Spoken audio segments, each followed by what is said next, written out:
Hello बच्चों, आज हम आपको कक्षा 9 में पहला पाठ इतिहास में बता रहे हैं फ्रांसीसी क्रांति, द फ्रेंच रिवॉल्यूशन।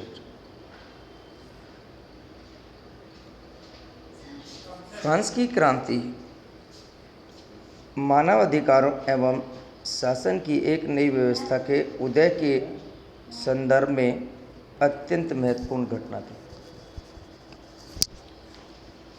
इस क्रांति का न केवल फ्रांस बल्कि संपूर्ण यूरोप पर बहुत प्रभाव पड़ा। इस क्रांति का महत्वपूर्ण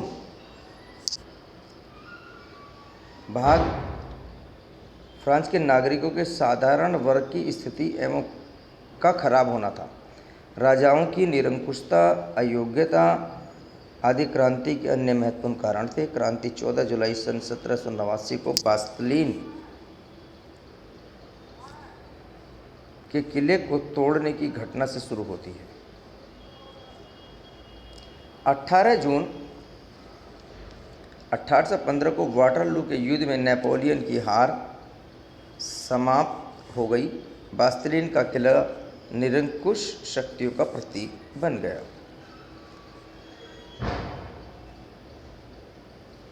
अठारहवीं शताब्दी के उत्तरार्ध में फ्रांसीसी समाज यानी सन 1774 में बूर्बो राजवंश के लुई 16वां ने फ्रांस की राजगद्दी संभाली। इनका विवाह ऑस्ट्रिया की राजकुमारी मैरी एंटोनियट से हुआ। जिस समय लुई 16वें का राज्याभिषेक हुआ उस समय फ्रांस की राजकोष खाली था। इसके निम्नलिखित कारण थे। लंबे समय तक युद्धों के कारण फ्रांस की वित्तीय संसाधन नष्ट हो चुके थे। वर्साय के विशाल महल और राज दरबार की शान शौकत बनाए रखने का शाही खर्च अत्यधिक वित्तीय दबाव डाल रहा था। लुई 16वें के शासनकाल में फ्रांस ने अमेरिका के 13 उपनिषदों को उनके साझा शत्रु ब्रिटेन से स्वतंत्र कराने में मदद की। इस युद्ध में के कारण फ्रांस पर 1 अरब लिब्रे का कर्ज चढ़ गया, जबकि फ्रांस पर पहले से ही 2 अरब लिब्रे का कर्ज था। कर्जदाता सरकार से 10% ब्याज की मांग करने लगे थे। ऐसी परिस्थिति में फ्रांसीसी सरकार बजट का बहुत बड़ा भाग बढ़ते जा रहे कर्ज को चुकाने पर खर्च कर रही थी। राज्य के नियमित खर्चों का बोझ तो था ही। इस स्थिति से मुक्ति पाने के लिए सरकार के पास कोई रास्ता नहीं था। इससे पहले थोड़ा सा वाटरलू के विषय में भी बताते हैं। पेरिस के पूर्वी भाग में स्थित बास्तिलीन एक दुर्ग था। इसे फ्रांस के शासकों द्वारा जेल के रूप में प्रयोग किया जाता था। इस दुर्ग को इसके मुख्यतः फ्रांस के शासकों द्वारा स्थापित निरंकुश शासक का प्रतीक माना जाता है। फ्रांस की जनता ने सम्राट के अत्याचारों से दुखी होकर 14 जुलाई 1789 को बास्तिलीन के दुर्ग को घेर लिया और दुर्ग की जेल को तोड़कर सभी कैदी स्वतंत्र कर दिए गए। इस घटना से फ्रांस में निरंकुश शासक का अंत हो गया और राजनीतिक शक्ति विधानमंडल के हाथ में आ गई। ये प्रश्न काफ़ी अच्छी तरह से पूछा जाता है। कई बार वाटरलू का भी प्रश्न पूछा जाता है। और बास्तिलीन का दुर्ग क्या है, इसके विषय में बताइए। वाटरलू के विषय में यह युद्ध सन 1815 में लड़ा गया था। नेपोलियन बोनापार्ट का यह अंतिम युद्ध था।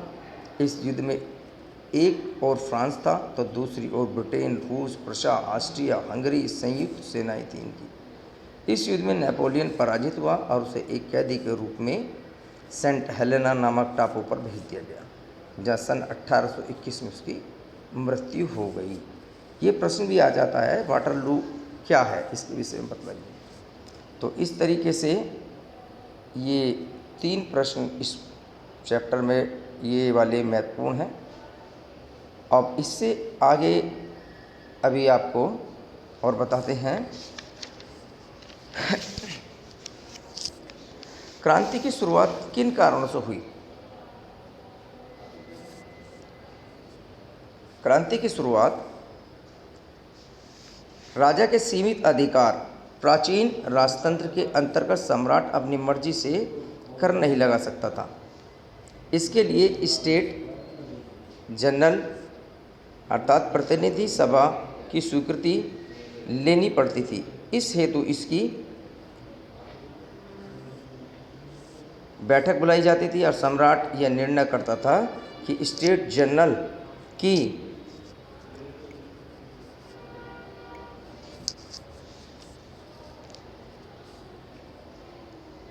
बैठक कब बुलाई जाए। इसकी अंतिम बैठक सन 1614 में बुलाई गई थी। दूसरा कारण था कि नए करों के प्रस्ताव के अनुमोदन के लिए बैठक 5 मई 1789 को 5 मई सन 1789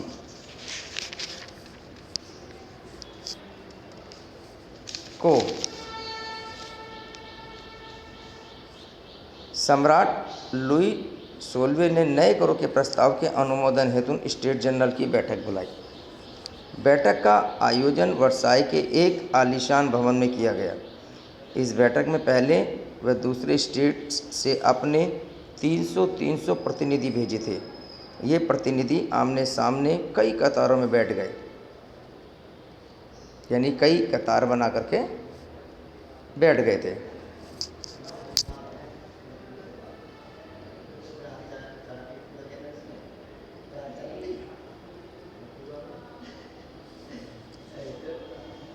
इसके बाद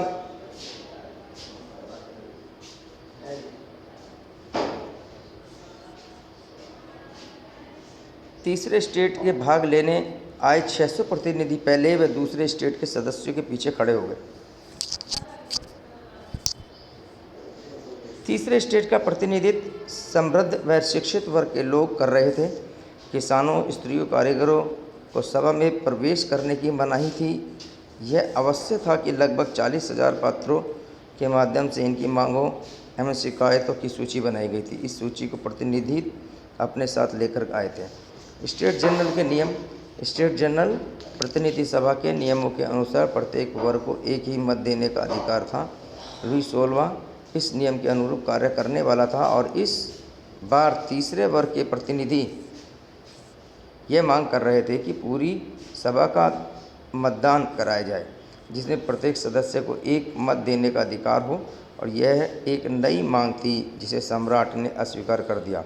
इस बात से नाराज होकर तीसरे स्टेट प्रतिनिधि विरोध करते हुए सभा से बाहर चले गए। स्वयं के बारे में तीसरे स्टेट के प्रतिनिधियों की मान्यता ये थी कि तीसरे स्टेट के प्रतिनिधियों द्वारा प्रत्येक सदस्य को एक मत देने का अधिकार वाली मांग लोकतांत्रिक सिद्धांत पर प्रेरित थी, जिसे रूसो ने अपनी कृति दी सोशल कॉन्ट्रैक्ट में प्रस्तुत किया था। तीसरे स्टेट के प्रतिनिधियों स्वयं को संपूर्ण फ्रांसीसी राष्ट्र के प्रतिनिधि मानते थे। तीसरे स्टेट के ये प्रतिनिधि 20 जून 1789 को वर्साई के इंडोर टेनिस कोर्ट में एकत्रित हुए और स्वयं को नेशनल असेंबली घोषित कर दिया। उन्होंने ये प्रतिज्ञा की थी कि जब तक सम्राट की शक्ति को कम करने वाला संविधान तैयार नहीं हो जाता, तब तक असेंबली भंग नहीं होगी। मिराबो और अर्बेसिया का योगदान। इस समय तीसरे स्टेट का नेतृत्व मिराबियों एसेबियो कर रहे थे। यद्यपि मिराबियों का जन्म एक कुलीन परिवार में हुआ था, किंतु ये सामंती विशेष अधिकारों वाली सामाजिक व्यवस्था को समाप्त करने का पक्षधर था। इस संबंध में मिराबो ने एक पत्रिका भी निकाली, एक वर्साई से जुटी भीड़ के समक्ष उत्साहवर्धक भाषण भी दिया। अबेसियन मूल रूप से एक पादरी था। इसने तीसरा स्टेट क्या है शीर्षक से अत्यंत प्रभावशाली प्रचार पुस्तिका पंपलेट तैयार की। नेशनल असेंबली और फ्रांस। जिस समय नेशनल असेंबली संविधान को रूपरेखा तैयार कर रही थी, उसी समय संपूर्ण फ्रांस आंदोलन हो रहे थे। अत्यधिक ठंड पड़ने के कारण फसल का उत्पादन बहुत कम हुआ, जिसके कारण फ्रांस के कुछ प्रमुख खाद्य पाव रोटी की कीमत बहुत बढ़ गई थी। स्थिति का लाभ उठाते हुए बेकरी मालिक जमाखोरी में जुट गए थे और बेकरी की दुकानों पर बहुत देर तक प्रतीक्षा करने के बाद भी क्रोधित स्त्रियों की भीड़ ने दुकानों पर हमला बोल दिया। स्थिति पर नियंत्रण करने हेतु सम्राट ने सेना को पेरिस में प्रवेश करने की इजाज़त दे दी। भीड़ का पलड़ा भारी पड़ा। उसने 14 जुलाई 1789 को बास्तिली के किले पर हमला बोलकर उसे नष्ट कर दिया। अभी बास्तिली के दुर्ग के विषय में हमने बताया भी था। फ्रांस के ग्रामीणों और क्षेत्रों की स्थिति भी इसी प्रकार से रही। फ्रांस के ग्रामीण क्षेत्रों में यह अफवाह फैल गई कि जागीरों स्वामियों ने किराए पर लठैतों और लुटेरों को बुलाया है और ये पकी हुई फसलों को नष्ट करने के लिए निकल पड़े हैं। भयभीत किसानों ने कई जिलों को ग्रामीण किलों को कुदालों और बेलचों से ढहा दिया, अन्य भंडारों को लूट लिया और लगान संबंधी कागजों को जला दिया।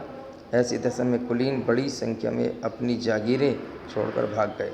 इसमें से बहुत से लोग पड़ोसी देशों में शरण लेने को बाध्य हो गए। तो इस प्रकार से ये फ्रांस की क्रांति हुई थी। फ्रांस की क्रांति और बास्तिलीन का दुर्ग, ये दोनों घटनाएं संभवतः मिली जुली हुई हैं। इसके बाद जो फ्रांस में संवैधानिक राजतंत्र बना, इसके विषय में बताते हैं कि ये संवैधानिक तंत्र क्या था। फ्रांस में संवैधानिक राजतंत्र के निर्माण में निम्नलिखित स्थितियां महत्वपूर्ण थी। सम्राट शक्तियों में कटौती। सन 1791 में नेशनल असेंबली ने संविधान का प्रारूप तैयार कर लिया और संविधान का मुख्य उद्देश्य सम्राट की शक्तियों को सीमित करना था। अब सत्ता एक व्यक्ति के हाथ में केंद्रीकृत नहीं थी, बल्कि इसका विभाजन का हस्तांतरण विभिन्न संस्थाओं जैसे विधायिका, कार्यपालिका, न्यायपालिका में कर दिया गया था। अब फ्रांस में संवैधानिक राजतंत्र की नींव पड़ चुकी थी। तो इस प्रकार से ये कार्य हुआ, सम्राट की शक्तियों में कटौती की गई। कानून बनाने के नेशनल असेंबली बनाई गई। सन 1791 के संविधान के कानून बनाने का अधिकार नेशनल असेंबली को दिया गया। नेशनल असेंबली का चुनाव प्रत्यक्ष रूप से होता था। सबसे पहले नागरिक एक निर्वाचक समूह का गठन करते थे और निर्वाचक समूह की नेशनल असेंबली के सदस्यों को बुलाया जाता था। सभी नागरिकों को मत देने का अधिकार नहीं दिया जाता था। 25 वर्ष से अधिक आयु के जो व्यक्ति होते थे, ऐसे पुरुषों को ही सक्रिय नागरिक का दर्जा प्रदान किया जाता था, जो कम से कम 3 दिन की मजदूरी के बराबर कर अदा करते थे। बचे हुए पुरुषों महिलाओं को निष्क्रिय नागरिक का दर्जा दिया जाता था। निर्वाचन की योग्यता प्राप्त करने असेंबली का सदस्य होने के लिए लोगों का करदाताओं की उच्चतम श्रेणी में होना आवश्यक था। नागरिक के नैसर्गिक अधिकारों की रक्षा राज्य करता था का कर्तव्य। फ्रांस सन 1791 का संवैधानिक मानव एवं नागरिक अधिकार घोषणा पत्र के साथ प्रारंभ हुआ। जीवन के अधिकार, अभिव्यक्ति की स्वतंत्रता का अधिकार तथा कानून समानता अधिकार प्रत्येक व्यक्ति का जन्म से प्राप्त अधिकार माना गया। इन अधिकारों को छीना नहीं जा सकता था। राज्य का यह कर्तव्य माना गया कि प्रत्येक नागरिक के इन अधिकारों की रक्षा करे। पुरुष तथा नागरिक अधिकार घोषणा पत्र इसी प्रकार से बताया गया है, जिसमें 1791 में इस प्रकार का एक घोषणा पत्र पारित किया गया। घोषणा पत्र के कुछ महत्वपूर्ण बिंदु हम बता रहे हैं। आदमी स्वतंत्र पैदा होते हैं, स्वतंत्र रहते हैं तथा उनके अधिकार समान होते हैं।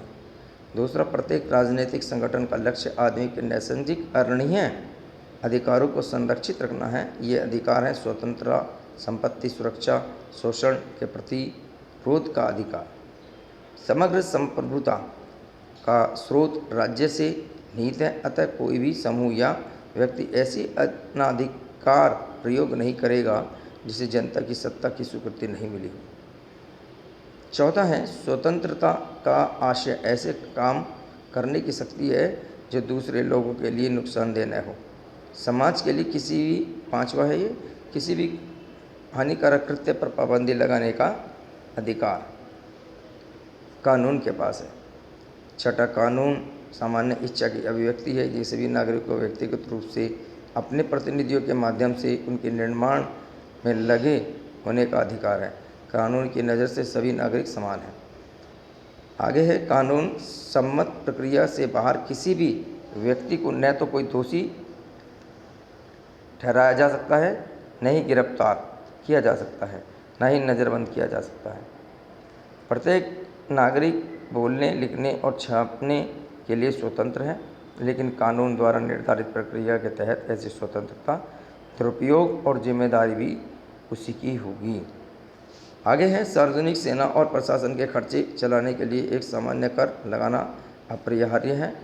सभी नागरिकों पर उनकी आय के अनुसार रूप से लगाया जाना चाहिए कर। आगे, संपत्ति का अधिकार एक पावन एवं अनुल्लंघनीय अधिकार है तथा किसी भी व्यक्ति को इससे वंचित नहीं किया जा सकता जब तक कि विधि द्वारा स्थापित प्रक्रिया के तहत सार्वजनिक आवश्यकता के लिए संपत्ति का अधिग्रहण करना आवश्यक न हो। ऐसे मामले में अग्रिम मुआवजा अवश्य दिलाया जा सकता है। ये था पुरुष नागरिक अधिकार घोषणा पत्र। इसके बाद बताया जाए तो दास प्रथा के विषय में बताते हैं कि दास प्रथा क्या थी इस समय। कैरेबियन फ्रांसीसी उपनिवेशों में उपनिवेश हैं जैसे मार्टिनिक, गुआंडीलोप और सैन डिमांगो ये महत्वपूर्ण थे। ये तंबाकू, नील, चीनी और कॉफ़ी के महत्वपूर्ण आपूर्तिकर्ता थे। फ्रांसीसियों को जहाँ श्रमिकों की ज़रूरत थी वहीं यूरोपियों द्वारा देशों में जाकर काम न करने की इच्छा ने दासों का व्यापार प्रारंभ किया, जो यूरोप, अफ्रीका, अमेरिका के मध्य शुरू हुआ था। 17वीं शताब्दी में इसे एक ही त्रिकोणीय दास व्यापार के रूप में जाना गया।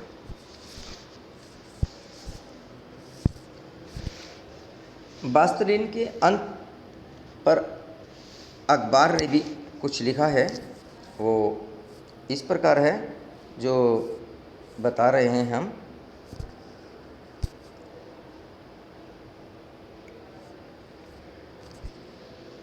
चौदह जुलाई सन 1789 को पेरिस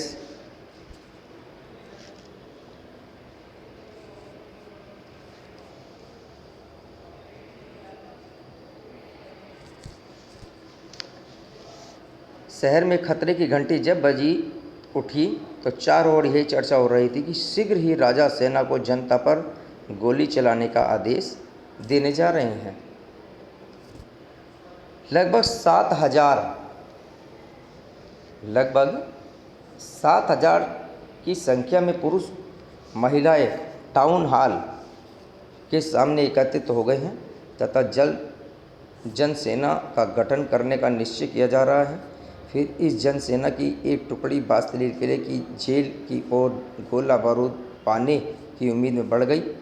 गुस्साई भीड़ ने बास्तिल के किले की जेल को तोड़ डाला।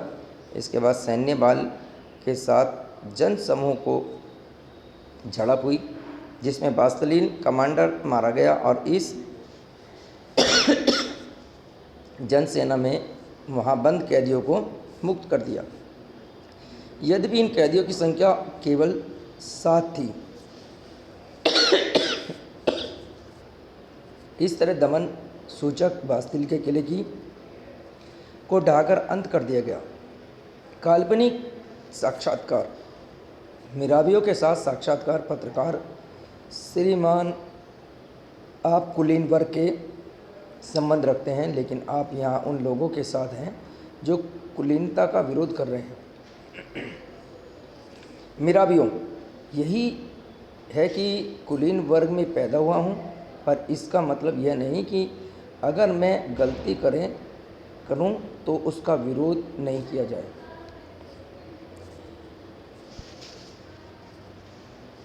इस फ्रांस की क्रांति का कुछ सारांश के रूप में हम इस प्रकार से बता सकते हैं। फ्रांस के सम्राट ने सेना को 14 जुलाई 1789 1789 को पेरिस शहर में प्रवेश करने का आदेश दिया। उसी समय यह अफवाह फैल गई कि उसने सैनिकों को नागरिकों को गोली चलाने का आदेश दिया और ऐसे में बहुत सारे लोग मारे गए। स्त्री पुरुष दोनों सम्मिलित थे टाउन हॉल के बाहर एकत्र हो गए और इन लोगों ने सरकारी भवनों में प्रवेश कर हथियार कर लूट लिया और इनमें से कुछ लोगों को पेरिस स्थित बास्तिल किले के जेल की ओर प्रस्थान किया। बास्तिल पर धावा बोलकर नागरिकों ने बास्तिल के सेनापति को मार डाला और बंद कैदियों को मुक्त करा दिया और बास्तिल के किले को गिरा दिया। किले के ध्वस्त अवशेष उन लोगों को बेच दिए गए उन्हें स्मृति के रूप में रखना चाहते थे। फ्रांस की क्रांति के लिए उत्तरदायी दशाएं क्या थीं? आर्थिक कारण था। सबसे पहला, देश के नागरिकों पर कर का भार बहुत अधिक था। जनसंख्या बढ़ने के साथ खाद्यान्नों की मांग बढ़ रही थी।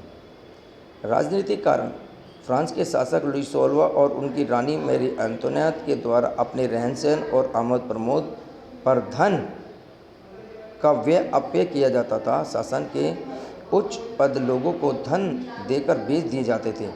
समस्त शासन तंत्र भ्रष्ट था और प्रत्येक विभाग के अपने नियम थे जिसमें से लोग बहुत असुविधा होती थी और लोग इस व्यवस्था में परिवर्तन चाहते थे।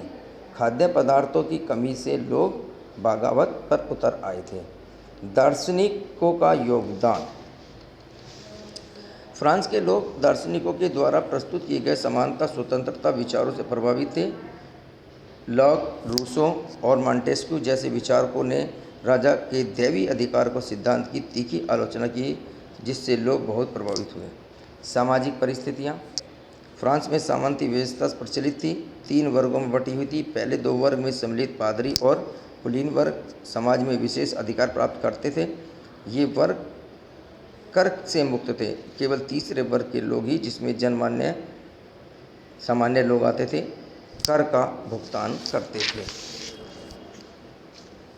जनसंख्या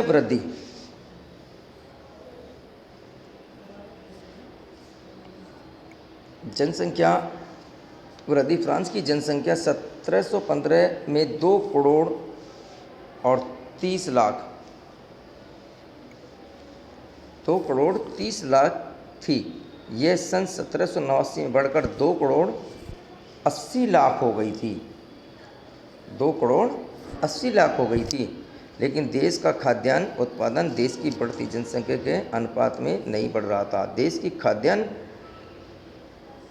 के अभाव की स्थिति जन असंतोष बढ़ने लगा था।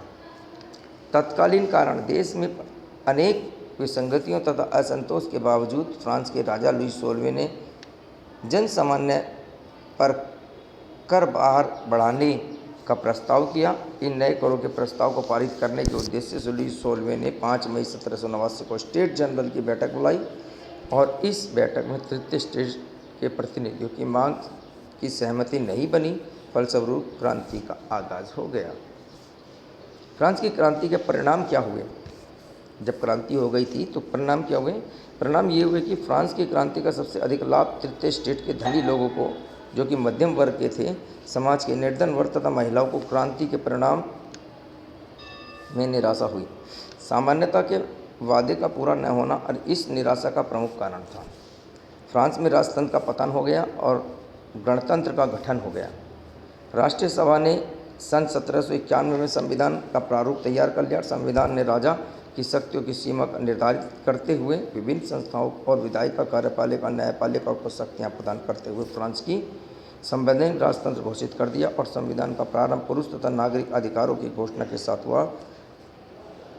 जीने का अधिकार, अभिव्यक्ति का अधिकार, विचार व्यक्त करने का अधिकार, कानून के समक्ष समानता जैसे अधिकार प्राकृतिक अविच्छेद्य मानते हुए अभिव्यक्त करने का मानते हुए स्थापित किया गया और जिन्हें कोई भी नहीं छीन सकता था। यह सरकार का कर्तव्य था कि प्रत्येक नागरिक के प्राकृतिक अधिकारों की रक्षा करे। एक जैकोबिन क्लब था, जिसमें जैकोबिन क्लब के सदस्य प्रमुख रूप से समाज के क्रमबद्ध समृद्ध वर्ग थे और जैसे दैनिक मजदूरी करने वाले, कामगार, दुकानदार, चमड़े का काम करने वाला, दस्तकार, पेस्ट्री, खाना सामा छापे वाले, घड़ी वाले, नौकर। मैक्सिमिलियन रोबेस्पियर जैकोबिन क्लब का नेता होते थे। सन 1792 की गर्मियों में जैकोबिन लोगों ने बड़ी संख्या में पेरिस वासियों के साथ विद्रोह की योजना बनाई, जो कि भोजन की आपूर्ति की कमी और बढ़ते हुए मूल्यों के कारण आक्रोशित थे। प्रशा और ऑस्ट्रेलिया के विरुद्ध भी संघर्ष। फ्रांस की नेशनल असेंबली ने सन 1792 में प्रशा और ऑस्ट्रिया के विरुद्ध लड़ाई के पक्ष में वोट दिया। फ्रांस के हजारों स्वयंसेवक सेना में भर्ती हो गए। कवि रॉजेट डी लाइन द्वारा देशभक्ति गीत मार्शियल गाया गया। फ्रांस में अधिकांश लोगों का यह मानना था कि क्रांति को जारी रखना चाहिए, क्योंकि सन 1751 में संविधान में समाज में केवल धनी लोग को राजनीतिक अधिकार दिए गए थे। आगे देश के राजनीतिक क्लब सरकारी राजनीतियों विचार विमर्श करने की उनकी अपनी कार्रवाई ढांचे को योजना बनाने के लिए बैठक स्थल बनाए गए। इसमें सर्वाधिक सफल क्लब जैकोबिन ही था। फ्रांस में चुनी गई नई सरकार को कन्वेंशन नाम दिया गया। कन्वेंशन 21 सितंबर सन 1792 को फ्रांस की राजशाही का अंत कर देश को राज्य घोषित कर दिया गया। लुई सेल्वियो को न्यायालय द्वारा देशद्रोह के आरोप में मौत की सजा सुनाई गई और 21 जनवरी 1793 को राजा को सार्वजनिक रूप से डी कॉन्कार्ड नामक स्थान पर फांसी दे दी गई। शीघ्र ही रानी एंतोयात को भी फांसी दे दी गई। तो इस प्रकार से आतंक का साम्राज्य समाप्त हो गया। रोबेस्पियर सरकार के कानून लागू हो गए। रोबेस्पियर सरकार के पतन के बाद की स्थिति आगे हम बताएंगे। आज केवल इतना ही।